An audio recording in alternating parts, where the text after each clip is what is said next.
What's up guys, today I got another brand new release for you. This is the Genaray LF RGB 65. This is obviously a Fresnel lens, and Genaray is a brand that it is exclusively to be sold only at B&H, and I actually have been using Genaray products for at least 5-6 years. B&H is a store that most of us have been going there for a long time. I personally have been going to B&H for about 2 decades, and B&H is the place that I trust, especially when I'm buying an actual camera, lens, all those things that require a very reputable vendor. I don't want to buy my gear anywhere else. So this is the only light in the market that has kryptonite inside, as you can see here. So if Superman is watching this video, don't worry about it, because you can actually disable the kryptonite right here. So I'm going to show you guys everything that you need to know about this light, so stay tuned, don't go anywhere, I'll be right back.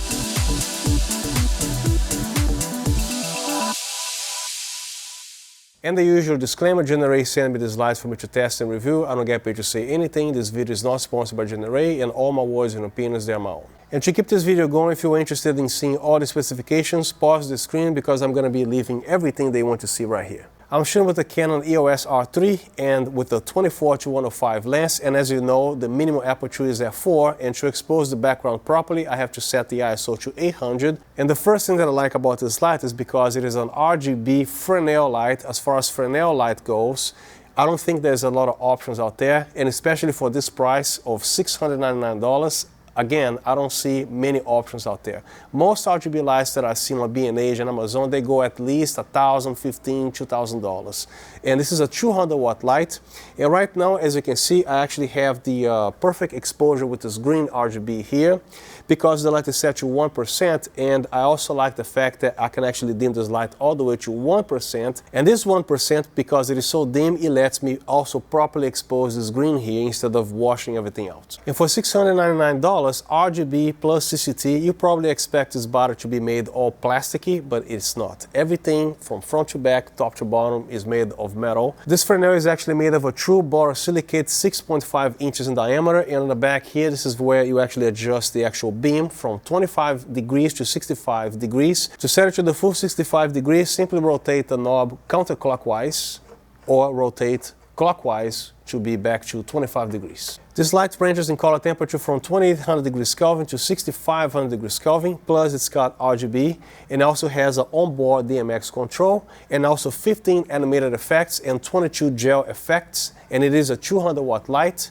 and it weighs about 21 pounds or 9.5 kilograms. And here's what the light looks like inside. Taking a quick peek right here. You have the RGB in the center and the CCTs and the outer edges. And at 4400 degrees Kelvin, that's when they both come together equally. And just in case you're curious to see what the RGBs look like here, here's a quick little demo. And just for fun, also the strobe mode. Now here's the barn door, which is included with this product, and as you can see, everything is made of metal and nothing squeaks, and it's held in place when you do that. So when you shake it, it stays in the same position. It's not going to be flapping this way here, so everything is nice the way it's supposed to be. And to install the barn door, all you have to do is to lift this up, but don't lift it up from here. Lift the whole thing up so you don't scratch your light. And then you just slide this little disc right here.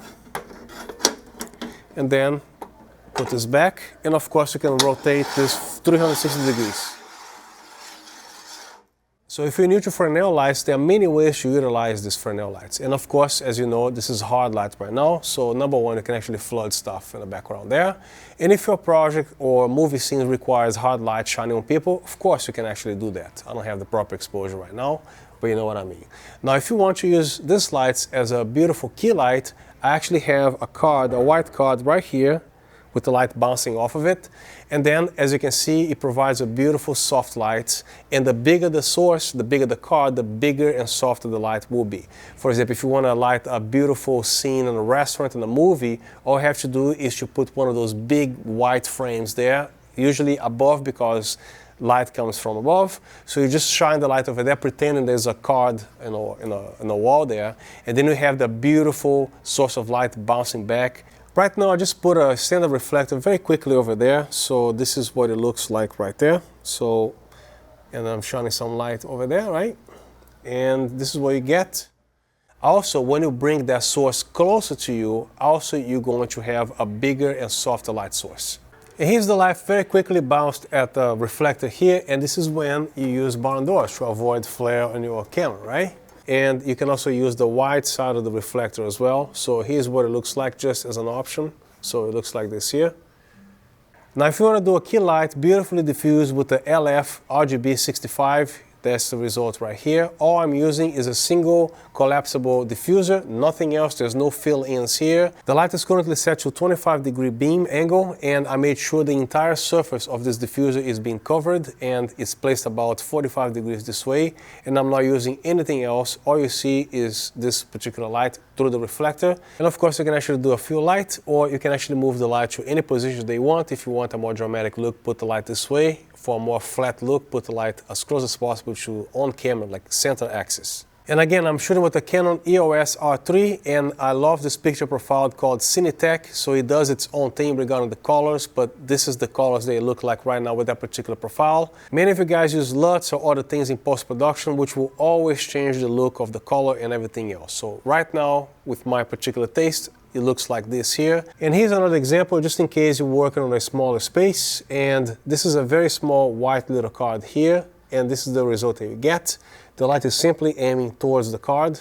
And if you have a bigger space, a bigger card, or a bigger white source, the more diffused the light will be, and the bigger the light source will be as well. And on the other side, you see the power switch, nice and big. You can turn it off. It's a very satisfactory click. And right here is where you actually plug in the AC cord, and I wish it was made of an L shape here, but that's not a problem, because when you actually tilt the light all the way up or all the way down, the cable freely passes through here. So if you are in the United States or Brazil, both of these countries, they utilize 110 volts, but it doesn't matter what part of the world you're from, so it will automatically switch to 240 volts if you live in India or Europe. In this particular port here, it doesn't specify in the manual, but obviously is a mini XLR, which you can actually power this light via DC of some sort, because it says here 200 watts and equal or greater to 230 watt hour, 14.8 volts. So if you have ways to power this light, I'm guessing now you can actually power this light via DC, I'm not sure. But there's another way to actually power this light. Now if you want to take this light on location outdoors where outlets are not available, not a problem. Right here I have a 300 watt capable generator. It has a fan, they all have a fan here, so keep that in mind as well. But one very important thing to mention is must be a pure sine wave capable generator. Do not buy the modified square wave, because that's only good for vacuum cleaners or inflating a mattress or something. Every time you have a circuitry such as an iPhone, a Blu-ray player, or the circuitry that's inside this light here, it must be pure sine wave. Make sure you search for pure sine wave generator. By the way, this device is no longer made, but any pure sine wave 300 watt capable generator will do. And the reason why I recommend 300 watts is because you must leave a little breathing room for the capacitor of the unit. Don't buy a 200 watt cranked out to a 200 watts here, because that's putting a lot of stress on the unit, right? Always leave 100 watts. So I'm gonna turn this light on here. It takes a few seconds with this thing here. And there you go. Now I'm going to be cranking it up all the way to 100% on CCT. Full brightness. I don't know if you can see that on the video, but it is showing 100% here.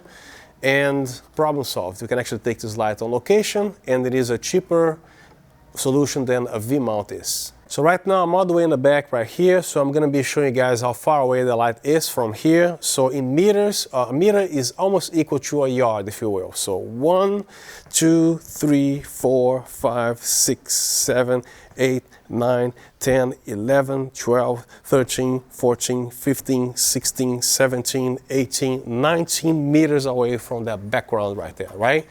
So I'm going to show you guys what you get power-wise with this 200 watt light. So I'm cranking it up to 100%. Then I'm going to be flooding all that stuff in the back there. And this is actually in full spot mode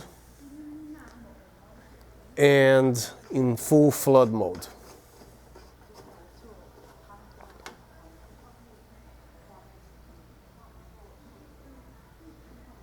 Now when you actually have this light suspended in a way that you can reach the light, unfortunately the only way to remote control this light will be through DMX, and there's no way to actually operate this light using any application. Even though Genaray makes a Genaray RGB app, this light is not compatible with the app. This is what I was told. I actually called Genaray just to double check so I know what I'm talking about here. Now let's talk about fan noise. This light, usually you're going to be placing this light at a greater distance other than a foot away from here. But I'm going to show you guys with this microphone what the fan sounds like here from the back. But nobody's going to do that, right? You're going to be placing this light somewhere over there. And this is a rather noisy place here because I'm at a commercial studio and the store is open. So I'm going to be taking this light in the back, which is my office, which is super quiet there. And I'm going to show you guys next. Right now I'm in my back office here, which is absolute silence. And we're doing a fan noise test right now. And as you can see, I am this close to the light. And this is what you hear fan-wise. I'm going to step right here, right behind the fan. And this is as loud as you can get. So my camera is about 6 feet away, so I'm going to go behind the camera and see if you can hear anything. So test begins now.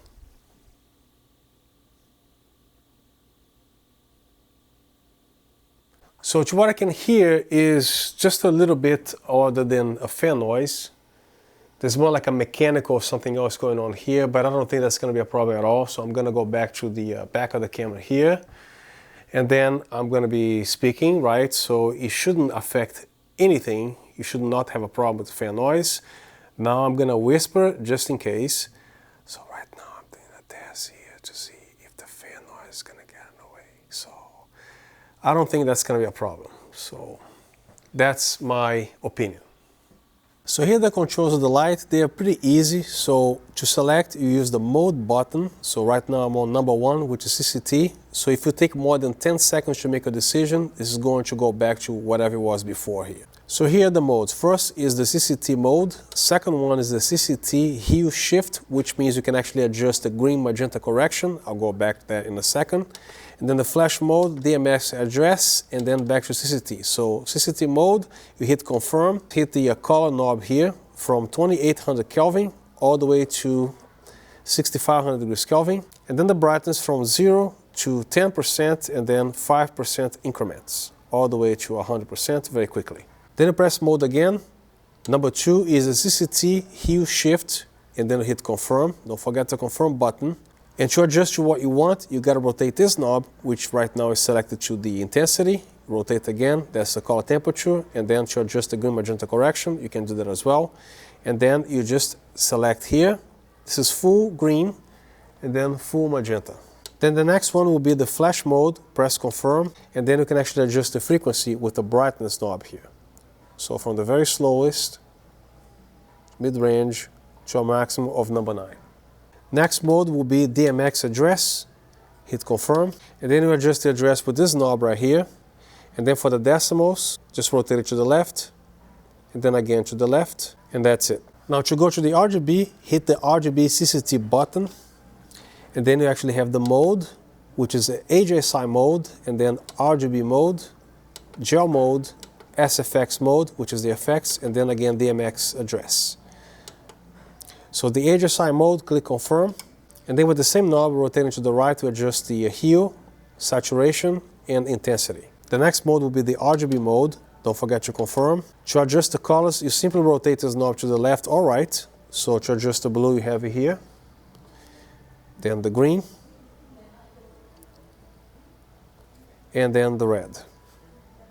And of course, you can combine everything here to whatever color that you like. I prefer HSI. Then the next mode will be the gel mode. Press confirm. Then you have all these options from 22 gels to choose from. Then the next mode will be the SFX mode, which are scenes. So you click confirm. And then let's say, for example, that you want the candlelight. And then hit confirm to adjust the brightness right here from 20% minimum to 40, and then 60, 80, and then 100. Then you rotate this knob, the police car. If you don't need to adjust the brightness, you don't need to hit confirm again. So as you can see, the effects will change. lightning, and again, hit confirm to adjust the brightness. There are many effects to choose from here. The cycle is actually very useful. Cycle choose different colors, flash, and then go back to candle. Now the next mode will be the DMX address again. Hit confirm, and that's pretty much it. Then it goes back to the number one, which is HSI mode. So I have the light here exactly 3 feet away from the background and is close to 1 meter. Right now I have the light set to 5600 degrees Kelvin with the brightness set to a full 100%, and here's my light meter reset. And from this distance, ISO 100, we're getting technically f5.6. Right now the temperature is adjusted down to 2800 degrees Kelvin, and here is the reading, f4. At 3200 degrees Kelvin, we have f4.5. And again, guys, this is ISO 100, okay? At 4200 degrees Kelvin, we have f5.6.2. And at 6500 degrees Kelvin, we have f4.5, slightly over. I went back to 5600 degrees Kelvin and I actually adjust the meter now to frames per second, as you can see, 24 frames per second, ISO 100. So the readings are f8.2. So don't forget that if you actually shoot at a different frame rate, you're getting different results, right?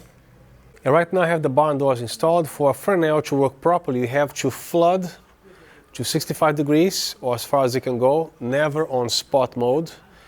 And then here is the barn door in action. But this is an LED light. Don't expect to have razor sharp shapes on the barn doors because, especially at this price here, you're not gonna get that. But you can actually modify or cut the light. You can also rotate,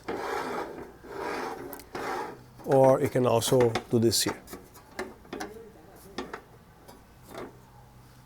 So that's the end of my review. I hope you found the contents helpful. If you want to subscribe to the channel, you know what to do, and I appreciate that. And if you have any questions, please drop them down in the comment section. I'll respond to everything that I see there. So once again, thanks for being here, and I'll see you next time.